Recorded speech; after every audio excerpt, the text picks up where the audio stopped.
Hey everyone, go ahead and dim the lights, find your favorite blanket, and just settle in.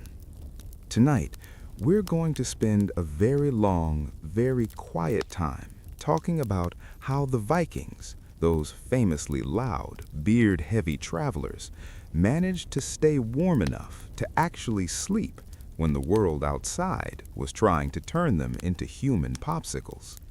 It's funny.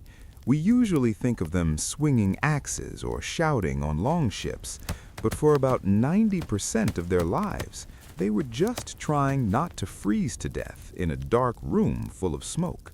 Because, of course they were.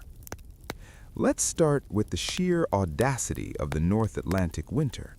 We're talking minus 40 degrees Celsius. That's the kind of cold that doesn't just make your nose tingle. It's the kind of cold that feels like the air itself is offended by your existence. And yet, the Vikings didn't have central heating, or double-paned glass, or even particularly good chimneys. What they did have was dirt. Lots and lots of dirt. You see, the Viking longhouse or turf house was essentially a very organized hill. They realized fairly early on that wood is a terrible insulator if you don't have enough of it, and in places like Iceland or Greenland, trees were more of a polite suggestion than a reliable resource. So they turned to the ground. They built walls that were often 6 to 10 feet thick, made entirely of sod and peat. If you've ever wondered what it's like to live inside a giant grassy sandwich, the Vikings could have told you.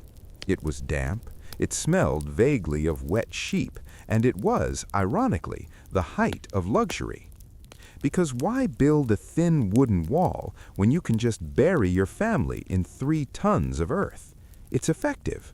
Earth has a high thermal mass, which is a fancy way of saying it's very stubborn. It takes a long time to get cold, and once you get a little fire going inside, the walls hold on to that heat like a Norseman holding a grudge. Inside these houses, the layout was, well, cozy is the polite word. Cramped and fragrant might be more accurate. You had a central hearth, the langeldur, which was basically just a long pit in the dirt floor. There were no chimneys, just a small hole in the roof called the liori. This meant the top third of the room was usually a permanent cloud of peat smoke. If you were tall, you learned to sit down quickly, or you simply accepted that your lungs would eventually be as cured as a side of ham. Let's float over to the sleeping arrangements, because this is where the domestic drama really settles in. They didn't have bedrooms. That would be too efficient. Instead, they had raised wooden platforms along the walls called sit. This is where you sat, where you ate, where you worked, and where you eventually huddled under 5 layers of wool and furs. And if you were a royal or elite, well, you might get a closet bed. It's exactly what it sounds like, a wooden box with doors that you climbed into and shut behind you. It was the original sensory deprivation tank, except instead of salt water, you had the lingering scent of your own breath and the knowledge that your cousin was snoring 3 feet away on a pile of hay. It was peak Viking privacy, which is to say, no privacy at all. But the real secret to staying warm wasn't just the dirt walls or the closet beds, it was the roommates. And by roommates, I mean the cows. In the smaller houses, or the ends of the longhouses, the livestock lived right there with the family, because nothing says thermal efficiency like 10 head of cattle radiating body heat into your living room. Sure, the smell was probably enough to peel paint, if they had paint, but when it's minus 40 degrees outside, you don't complain about the aroma of a damp ox. You just thank the ox for being a 1,500-pound space heater that occasionally kicks you in its sleep. It's a strange, slow existence to imagine. Total darkness for 20 hours a day, the wind howling against the turf, and you sitting on a wooden bench, carving a spoon by the light of a flickering lamp fueled by seal fat. Because why use beeswax when you can use rendered sea mammal grease? It smelled like a fish fry gone wrong, and it gave off a dim yellow glow that barely reached the corners of the room. But it was home. Right then. So we've established that the basic Viking strategy for winter survival involved essentially burrowing into the earth and sharing personal space with livestock. A perfectly reasonable approach, really, when you're dealing with conditions that make a modern freezer look like a tropical paradise. But then the Vikings got a little ambitious. They looked at Iceland, where the turf house was a pretty well-established, if somewhat dank, tradition, and they thought, you know what? We can do this on an even bigger, colder island, and thus Greenland. Greenland, as Eric the Red somewhat optimistically named it, presumably after a particularly strong mead session or just a very dry sense of humor, was less green and more ice-covered, unforgiving rock. The challenges here were amplified. Not only was it colder, but the resources were even scarcer. Trees? Forget about it. You might find some scrub willow if you were lucky, but nothing suitable for building serious structures. So the turf house evolved, or perhaps devolved, into something even more earthy. The Greenlandic turf houses often had even thicker walls, sometimes up to 10 feet, and were even more deeply integrated into the landscape. They weren't just built on the ground, they were often built into the ground. Picture a small, grassy knoll that just happens to have a door and a faint wisp of smoke curling out of its peak. This wasn't just good insulation, it was also a clever way to resist the ferocious Arctic winds that could tear apart a less substantial dwelling. One of the more fascinating and, frankly, slightly depressing adaptations was the passage house. Imagine trying to get into your home when it's minus 40 degrees Celsius outside. Every time you open the door, a blast of icy air rushes in, instantly dropping the internal temperature. The solution?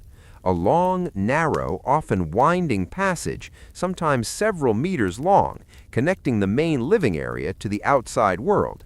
It was a kind of rudimentary airlock designed to trap pockets of cold air and prevent it from blasting directly into the heart of the home. This passage often led to a main living area that was less a single room and more a series of interconnected low-ceilinged spaces, each designed to conserve heat. It was like living inside a very slow, very cold maze. Inside these Greenlandic homes, the central hearth remained crucial, but the fuel was an even bigger problem. Peat was still king, but wood was practically non-existent. So they burned animal dung, blubber, and anything else that would ignite. Imagine the aroma and the smoke. The liori, that small smoke hole in the roof, was often supplemented by smaller ventilation holes that could be plugged with turf or animal hides. Because again, why have efficient ventilation when you can just periodically open a hole and hope for the best? The social dynamics within these houses were also shaped by the need for warmth. Personal space was a luxury few could afford, both literally and figuratively. Families, often extended ones, lived in very close quarters. The heat from bodies, human and animal, was a significant contribution to the internal temperature. So if you ever wonder why Viking sagas often feature rather intense family dramas, remember that these people were essentially hot-housed together for months on end, breathing each other's smoke and body odor.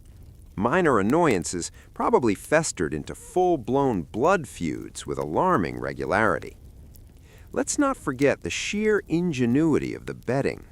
Without proper mattresses, they relied on layers. Animal skins, often caribou or seal, were laid on the sleeping platforms. On top of that, blankets woven from sheep's wool, if they had sheep, or more furs. The goal wasn't just comfort, it was creating a personal microclimate. Imagine climbing into a sleeping arrangement that essentially created a fur-lined cocoon around you. It was heavy, it was probably itchy, and it definitely smelled. But it kept you from becoming a human ice cube, so you didn't complain. Or if you did, it was a very quiet complaint, muttered into your sheepskin pillow.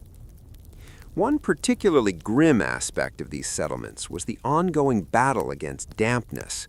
With walls made of sod and roofs that were essentially more sod, water ingress was a constant threat. A poorly maintained roof could lead to leaks, which in an Arctic winter meant ice on the inside walls. They relied on good drainage around the outside of the house and constant maintenance, often by piling more turf on top. It was an endless, soggy battle against entropy, and sometimes entropy won. The archaeological record shows plenty of collapsed roofs and abandoned settlements, silent testaments to the unforgiving nature of the Greenlandic environment. So, while the Vikings managed to survive in these incredibly harsh conditions, it wasn't a life of luxury. It was a life of constant negotiation with the elements, of ingenious adaptation, and of accepting a certain level of pervasive dampness and animal odor as the price of not freezing to death. They built their homes as extensions of the very earth, recognizing that in the face of such extreme cold, the best defense was often to simply disappear into the landscape itself. The psychology of darkness and the art of huddling.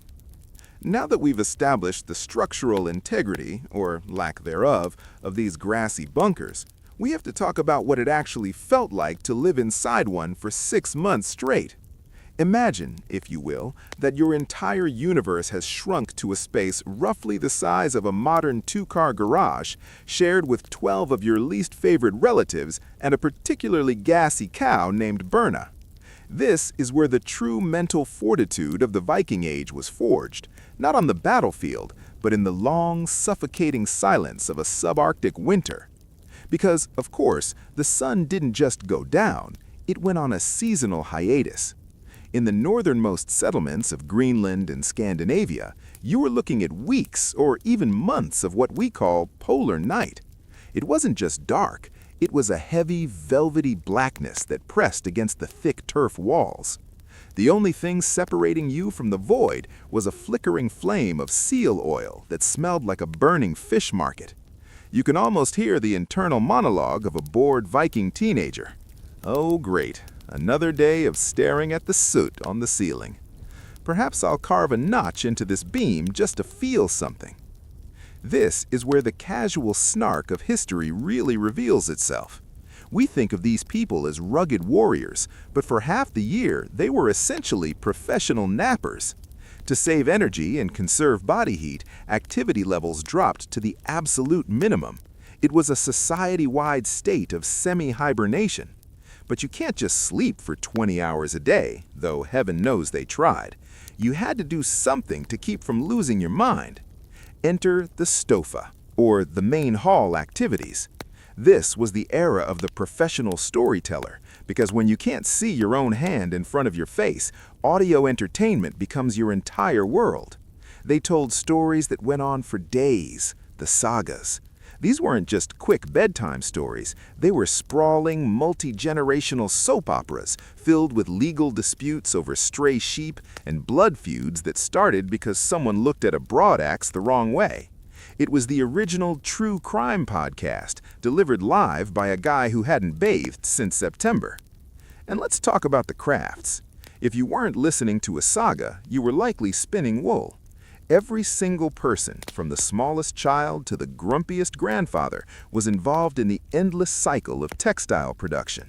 The sound of the spindle was the background hum of the Viking winter. It was a rhythmic, meditative process, which was probably the only thing keeping everyone's blood pressure at a level that didn't involve an axe. They made wadmal, a thick felted wool cloth that was actually used as a form of currency. Imagine paying your taxes with a very heavy, very itchy blanket. It makes a modern tax return seem almost pleasant. But the real challenge wasn't just the boredom, it was the indoor climate. We mentioned the cows earlier, but we didn't really dwell on the biological consequences. In a space with 10-foot thick walls and very little ventilation, the air quality was, let's call it, historically authentic. You had peat smoke, seal fat fumes, the damp breath of 20 humans, and the constant earthy aroma of the livestock. It was a thick soup of odors. And yet, this was the smell of survival. If you could smell the cow, it meant the cow was alive, and if the cow was alive, it was producing heat. It was a very literal circle of life, just a very, very smelly one. There's a certain irony in how they managed their psychological health. They leaned into the gloom. Instead of fighting the darkness, they decorated it. They carved intricate patterns into the wooden pillars of their homes, monsters, serpents, and gods intertwined in urns or ringerike styles. These weren't just decorations, they were anchors.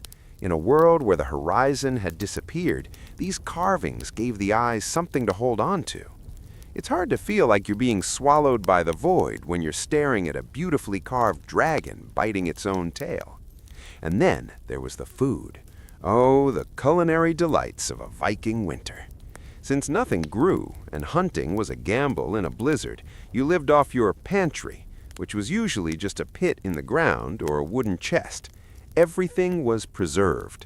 We're talking dried fish that had the consistency of a leather boot, fermented shark that smelled like ammonia, and butter that had been buried in a bog to keep it from going rancid.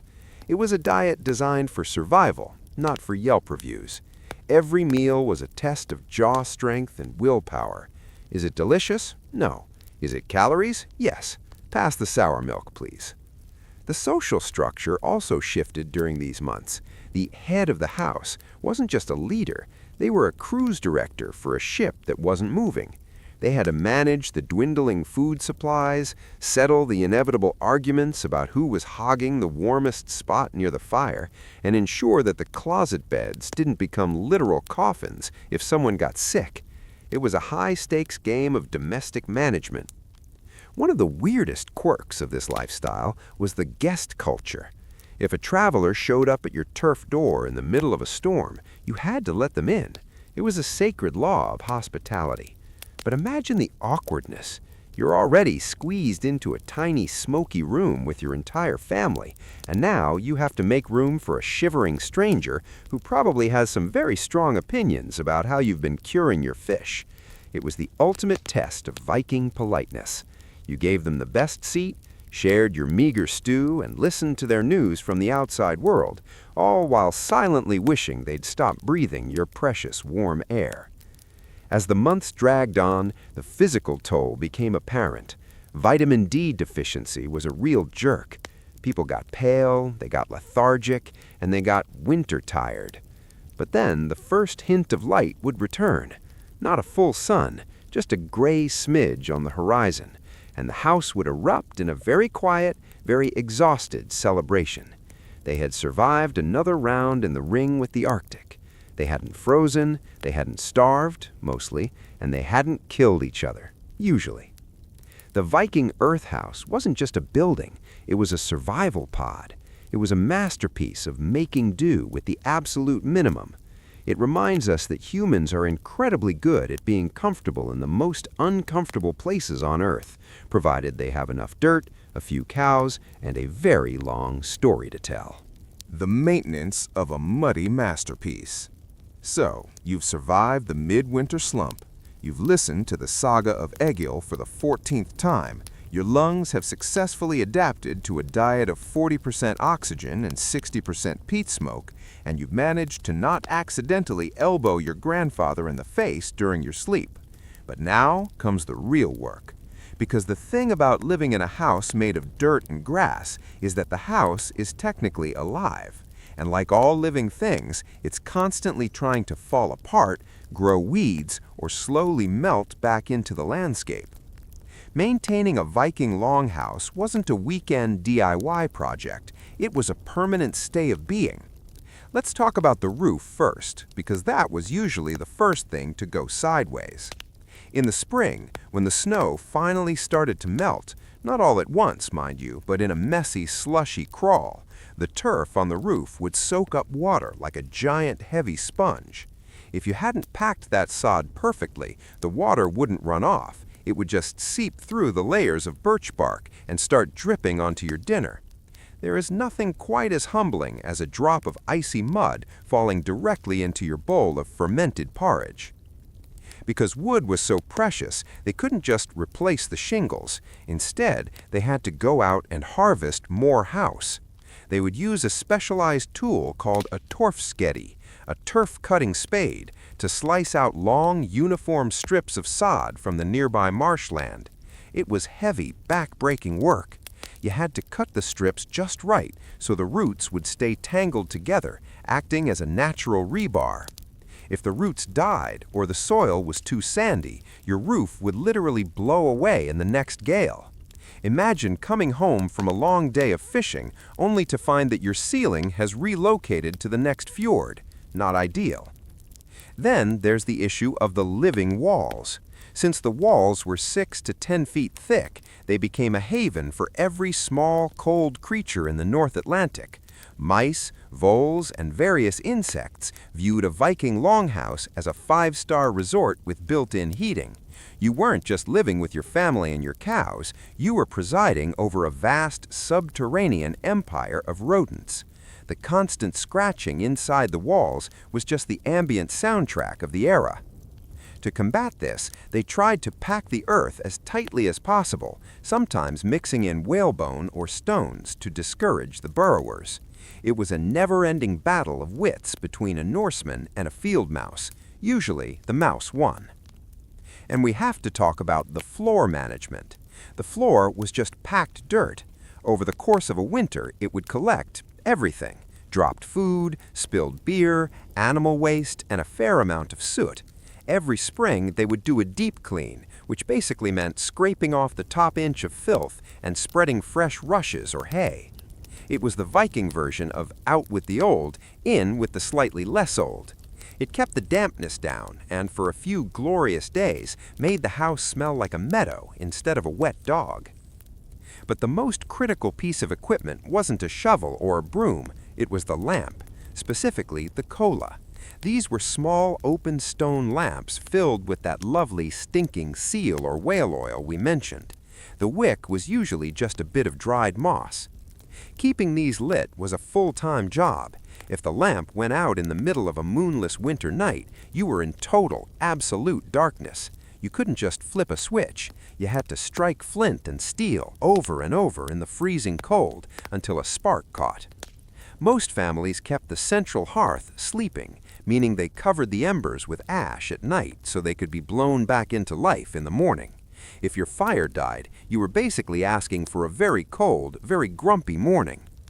As the centuries wore on, the Vikings in Greenland faced a new problem: the Little Ice Age. The climate started to get even colder. The grass didn't grow as well, which meant the turf for the houses was thinner and less insulating.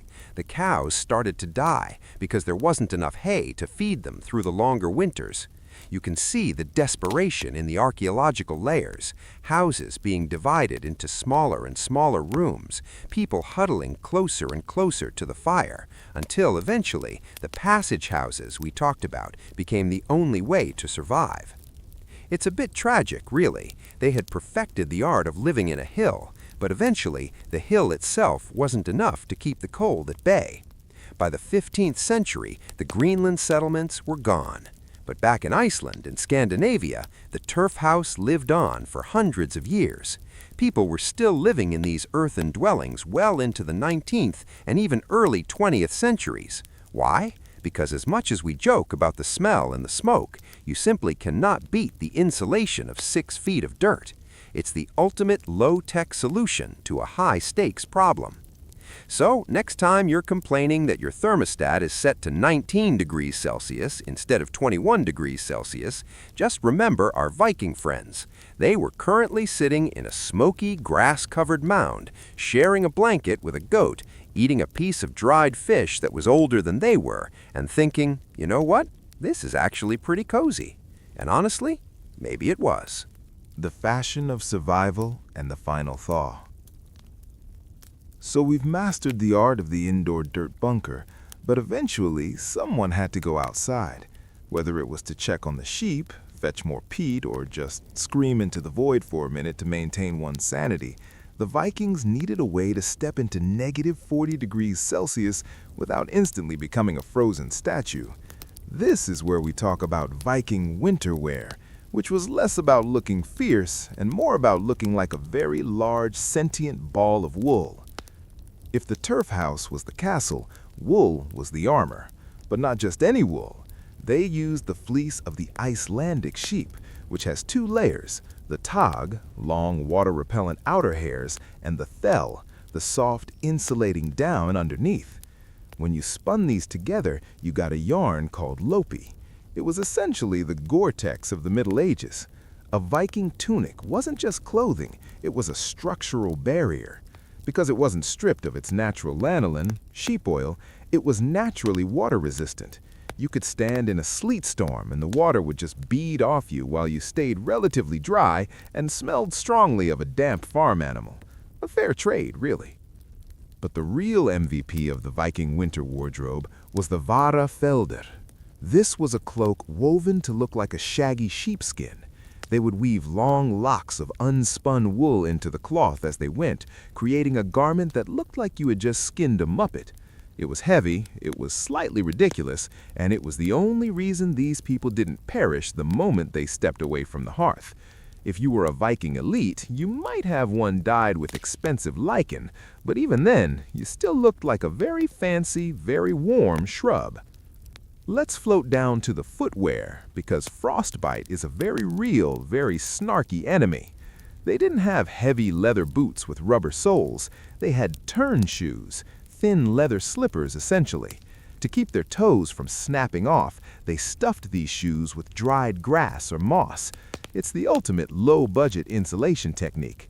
Every morning, you'd pack your shoes with fresh hay, step out into the snow, and hope your grass socks held up. If they got wet, you were in for a miserable day of what I like to call ice squelching. As the centuries rolled on, however, even the best wool and the thickest turf couldn't save the most remote settlements. The climate is a fickle thing, and the medieval warm period that allowed the Vikings to settle Greenland eventually gave way to the Little Ice Age. The grass for the roofs grew shorter, the sheep grew thinner. The drift ice moved further south, cutting off the supply ships from Europe. There's a quiet tragedy in the archaeological finds from the final days of the Greenland colonies.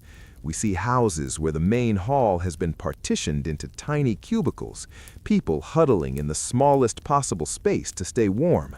We see the bones of hunting dogs with knife marks on them, suggesting that when the cows died and the seal hunts failed, the roommates were the last resort. It wasn't a grand cinematic ending. It was a slow, cold fading out of a culture that had simply reached the limits of what dirt and wool could do. But the legacy of the Earth House didn't die with the Greenlanders. In Iceland, these houses remained the standard until the early 20th century. Even as the rest of Europe was building with brick and mortar, the people of the North stuck with what worked. They knew that when the wind starts howling across the tundra and the mercury drops into the basement, there is no shame in living like a hobbit. So, tonight, as you drift off to sleep in your temperature-controlled room, maybe give a small, sleepy nod to the Vikings. They spent 1,000 years proving that with enough sod, a very gassy cow, and a really long story about a guy named Thorhall, you can survive just about anything the planet throws at you. The lights are dim, the fire is just embers, and the world outside is cold. But you are tucked away, safe under your own layers of wool, just like a Viking in a closet bed. Sleep well.